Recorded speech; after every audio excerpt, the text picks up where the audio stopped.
Delaware is the first state, and if you see a car go by and it's got Delaware license plate, you'll see it says the first state, and that's because we were the first state to ratify the Constitution. That was December 7th of 1787. So we're very proud of that. We were the first state to become a state, and we think we are. We know that we're still the first state in so many ways, and that's something that, again, we're very proud of.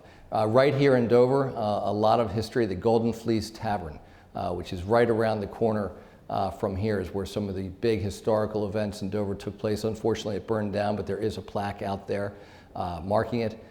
Dover is where Caesar Rodney started his famous ride up to Philadelphia to cast the deciding vote for our U.S. history.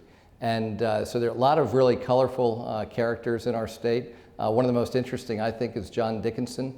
John Dickinson served as governor. Actually, they used to call him the president of Delaware, and then he decided he'd rather do it in Pennsylvania. So he went to Pennsylvania to become the governor up there, and there's a short period of time when he was actually the governor of Delaware and Pennsylvania simultaneously. Delaware, until about 12 years ago or so, was really a bellwether state. We split our tickets, and we typically went for whoever won the presidency. That's changed. Delaware has become a more reliably democratic state, but even within our state, and it's a small state, it's just over 100 miles from top to bottom, 35 miles at the widest from east to west. But within that, we have some really agricultural rural areas which have its own features and characteristics. We have some urban areas, some obviously suburban. There's a lot going on in such a small state. It's one of the great things about being governor because I get to see it all. I think the state of the state is good. It's getting stronger. We had some challenging times when in 2009. Think about this. In December of 2008, Chrysler had closed their assembly plant in Delaware. In June of 2009, General Motors closed their assembly plant. In November of 2009, Valero closed their refinery. And those three employers were by far the best opportunity for high school graduates in Delaware to enter the middle class for decades. The refinery is reopened, doing well. The Chrysler plant, what was there, they've just built a new factory for a company called Bloom Energy. They make fuel cells. Their customers include places like Walmart, FedEx, Google, eBay, Adobe. So we're seeing progress there. We have a big financial services industry. They are hiring again. Companies like JP Morgan Chase adding 1,200 jobs, Bank of America adding 500, Capital One adding 500. So Citigroup adding hundreds as well. So good stories to tell there. The poultry industry, really important in the southern part of our state. And a Korean poultry firm just bought a poultry company in southern Delaware about 2 years ago.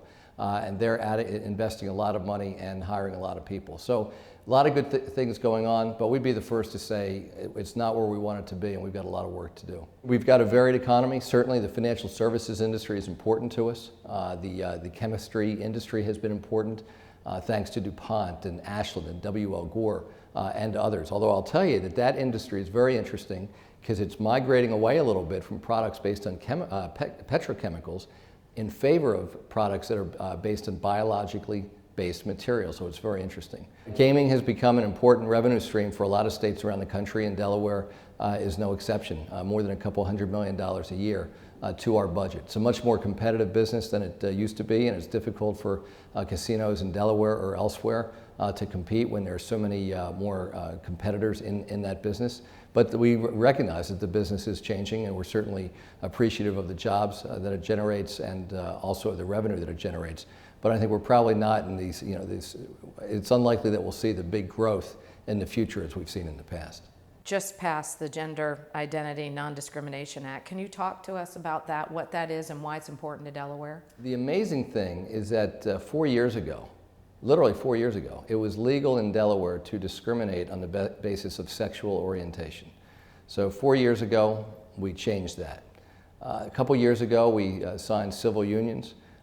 Just this session, we signed the Marriage Equality Bill and now the Gender Identity Bill to really make sure that people who are transgender are protected from discrimination under the law. And so the point is, we want to make it very clear that Delaware is a welcoming place. Here's how we think about it. There are 3 billion people in the world looking for jobs, and there are 1.2 billion jobs available. So we are in a global war for jobs, which really means we're in a global war for talent. because the jobs are going to go where the talent is. And talent comes in all shapes and sizes. You know, great employers don't care whether their talent is black or white or Hispanic or Asian. They don't care if that talent is male or female. They don't care if the talent is straight or gay or transgender. They want to get great people. And so we have made it very clear that in Delaware, we welcome talent. Why has this been an important issue for you? Well, first of all, it's the right thing to do. I mean, I just think this is a generational issue, and certainly when you talk to younger people, this is clearly the way the world's going, and I think we're on the right side of history. But beyond that, I really do believe that there's an economic component to this. When the DuPont company, 210 years old plus, great company, known around the world, highly respected around the world, and when they came out just a couple months ago in support of marriage equality here in Delaware, that sent, I think, an important signal. And they did it for a very important reason. Their future depends upon their ability to recruit the very best people from around the world, and many of them to come to Delaware. And so they want to make it very clear to those folks that they'll find a welcoming community, welcoming embrace right here in Delaware.